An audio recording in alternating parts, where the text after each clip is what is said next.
মুখ্যমন্ত্ৰী political mafia Rajen Gohain.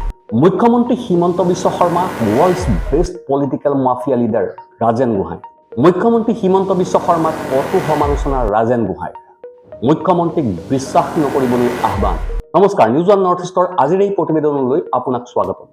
আপুনি চাই আছে দেশৰ এটা অগ্ৰণী নিৰ্ভীক নিৰপেক্ষ আৰু বহুভাষিক channel news one north east.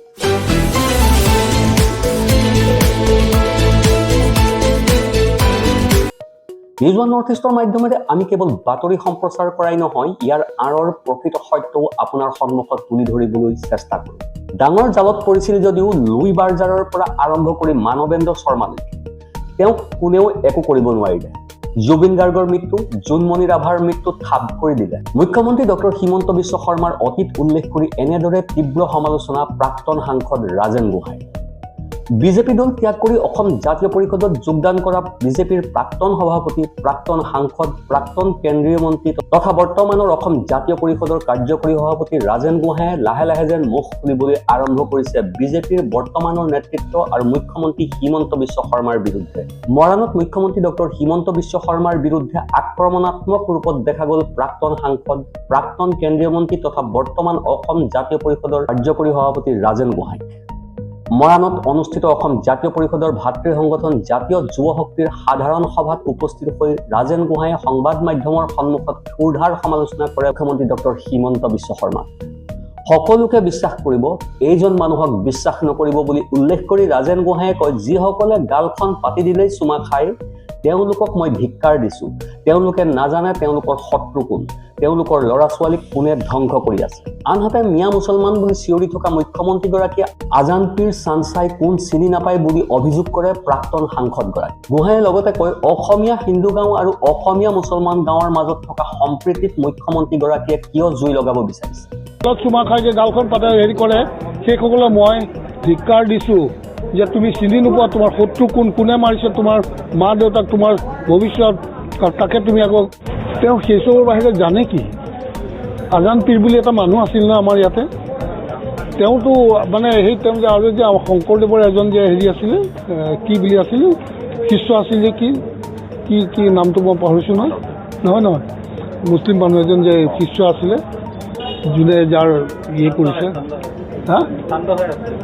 নাই চাংখাই বোলা বস্তু এজন আছিলে, তেওঁতো মুছলিম মানুহ আছিল আৰু তেওঁ শংকৰদেৱৰ শিষ্য আছিলে, যোনে তেওঁৰ চোলা চিলাওঁতে কেইবাখনো হাত দেখা পাইছোঁ বুলি কয় আৰু শাস্ত্ৰই কয়। গতিকে তেওঁ এই চবৰ বাহিৰে তেওঁ বেলেগ জ্ঞান নাই। তুমি যে মিয়া কৈ আছা, মুছলমান বুলি কৈ আছা, এই তেওঁ এটা কথা জানেনে? অসমীয়া মুছলমানসকলৰ প্ৰতিটো অসমীয়া মুছলমানৰ এটা হিন্দু নাম থাকে। ঘৰত যদি তাৰ চালেহ বুলি মাতিছে, তাৰ আকৌ ঘৰুৱা নামটো বাপধন বুলি আছে। এনেকুৱা প্ৰতিটো অসমীয়া মুছলমানৰ এই নামটো থাকে, হিন্দু নাম এটাও থাকে, হেৰিও থাকে। গতিকে সেই পৰম্পৰা, সেই সমিল মিল আৰু অসমীয়া মুছলমান গাঁও আৰু অসমীয়া হিন্দু গাঁও একেলগে সহবাস কৰি আছে, কোনো হাই কাজিয়া নাই। তুমি সেইখন সমাজত কিয় আজি হেৰি লগাব, জুই লগাব খুজিছা? কিয় লগাব খুজিছা? ইয়াতে আমাৰ হেৰি কি বুলি কয়, আমাৰ আহোম ৰজাৰ যিখন হেৰি আছিলে, কি শিৱসাগৰ নাজিৰা সমষ্টি কওক, আমাৰ শিৱসাগৰ সমষ্টি কওক, চবতো অসমীয়া গৰিয়া মুছলমান মানুহ আছে। তেওঁলোকক কি কওঁ, সেইখিনিতো অসমীয়া মানুহে কনভাৰ্টেড মানুহ। আজিওতো আমাৰ শিৱদলত সেই কোনোবা দেওধৰ পৰিয়াল, কিন্তু মুছলমান, তাৰপৰা দি পূজাৰ প্ৰথম ভাগটো তেওঁৰ ঘৰতে দিয়ে, তেওঁলোকৰ ঘৰত দিয়ে, কিন্তু মুছলমান মানুহ। সেইটো আমাৰ জাতীয় পৰম্পৰা আছে। তেওঁ সেইচব কথা নাজানি পেলাই তেওঁ আবুল তাবুল বকিছে। চিনাকি মানুহৰ কথাটো বেছিকৈ কৈছে। কোনো চিনাকি? আৰে চিনাকি তেওঁ কাক কৰিব পাৰিলে এতিয়ালৈকে? তেওঁ যে 5 বছৰ আৰু আগৰ 5 বছৰ আছিল, কাৰোবাক চিনাক্তকৰণ কৰিব পাৰিলেনে? তেওঁ আবুল তাবুল আমাক কথা কৈ পেলাই তেওঁ দেখুৱাব খুজিছে যে তেওঁ বহুত ডাঙৰ সজাগ আৰু সচেতন হয়, বাংলাদেশী বিৰোধ কৰি আছে। চিনাক্ত কাৰোবাক কৰিব পাৰিলে? কোনোবা এটা মানুহক চিনাক্ত কৰি বাহিৰ কৰিব পাৰিলে? নোৱাৰিলে নহয়। তেওঁ অচিনাকি, তেওঁৰ কাৰণে কোনো এটা অচিনাকি নহয়। আমাৰ কাৰণে কেনেকৈ অচিনাকি হ'ব? তেওঁতো চৰকাৰ চলাইছে, শাসন চলাইছে। তেওঁ অচিনাকি যদি তেওঁ ধৰি বান্ধি পঠাই দিব লাগিছিল। তেওঁৰে অচিনাকি নহয়, তেওঁ এটাও পঠাব পৰা নাই। তেওঁ এনেকুৱা ফটোৱা কথাৰে, তেওঁ টুলুঙা মন্তব্যৰে অসমীয়া জাতিটোক বিপথে পৰিচালিত কৰিব দৰকাৰ নাই। আৰু তেওঁ যদি ইমান অসমীয়া প্ৰেম আছিলে, অসমীয়া জাতিটোক খাৰা কৰিব খুজিছিলে, তেওঁ কওকচোন এই তেওঁৰ 5 বছৰীয়া বা 10 বছৰীয়া শাসনকালত কিমানটা ড্ৰাইভাৰ ল'ৰা আজি মানে ট্ৰেইনিং দি উলিয়ালে। আজি ড্ৰাইভাৰ এটা আমি বিচাৰি নাপাওঁ, সি এনেই টিকিল গিলাই ঘূৰি ফুৰিব, কিন্তু ড্ৰাইভিং কৰিব নাজানে বা কৰিব ইচ্ছা নাথাকে। এটা মিস্ত্ৰী উলিয়াব পাৰিলেনে? এটা মাছ খেতিয়ক উলিয়াব পাৰিলেনে? ভালকৈ হেডচাৰী কৰাব শিকাব পাৰিলেনে?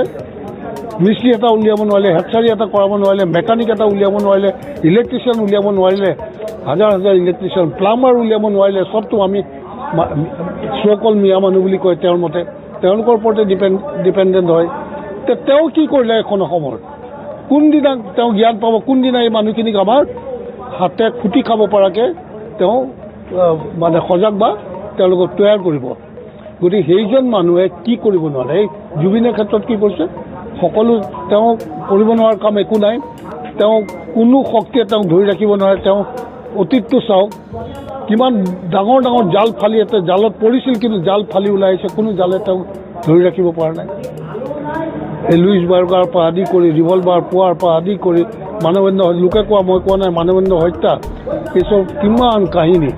আৰু এতিয়া জুবিন গাৰ্গকো সমাজ থাপ কৰি দিলে, জোনমণি ৰাভাকো থাপ কৰি দিলে। তেওঁতো মানে সি যে মানে world best mafia political agent, political নেতা বুলি ক'ম, মাফিয়া লাইক পলিটিকেল নেতা, সেইটোৱে ক'ব লাগিব। আৰু কি ক'ম নহয় জানো? তাতকেতো আৰু মোৰ ভাষা নাই। অৱশ্যে ইমান মই ভাষাত ইমান স্পষ্টও নহয়। অচিনাকি বুলি কৈ থকা কেইজন অচিনাকি মানুহক খেদিলে, এজনকো খেদিব নোৱাৰিলে। মুখ্যমন্ত্ৰী ডক্টৰ হিমন্ত বিশ্ব শৰ্মাক কতো সমালোচনা কৰি ৰাজেন গোহাঁয়ে পুনৰ কয়, তেওঁৰ যদি ইমানেই অসমীয়া প্ৰেম আছিল, অসমীয়া জাতিটোক থিয় কৰাব খুজিছিল, কিমান অসমীয়া ল'ৰাক আগবঢ়াই আনিব পাৰিলে? তেওঁ কৈ থকা মিয়াৰ ওপৰতে নিৰ্ভৰ কৰি সকলো কাম কৰিব লগা হৈছে। এইখিনিতে আপোনালৈ আমাৰ এটি বিনম্ৰ অনুৰোধ আছে। এই ভিডিঅ'টো আপুনি লাইক কৰক, আমাৰ এই নিউজ ওৱান নৰ্থ ইষ্ট চেনেলটো ছাবস্ক্ৰাইব কৰক, আৰু আপুনি ক'ৰ পৰা আমাৰ এই ভিডিঅ'টো চাই আছে কমেণ্টত জনাওক। আপোনাৰ বাবে এইটো 1 ছেকেণ্ডৰ কথা, কিন্তু আমাৰ বাবে ই আটাইতকৈ ডাঙৰ শক্তি আৰু উৎসাহ। আপোনাৰ সহযোগিতাই আমাক সত্য উদ্ঘাটনৰ ক্ষেত্ৰত বহু সাহস যোগায়। তলৰ কমেণ্ট ছেকশ্যনত আপোনাৰ মনৰ কথা শ্বেয়াৰ কৰিব, কাৰণ আপোনাৰ কণ্ঠই হৈছে আমাৰ মূল শক্তি। Bureau' report, news one north east.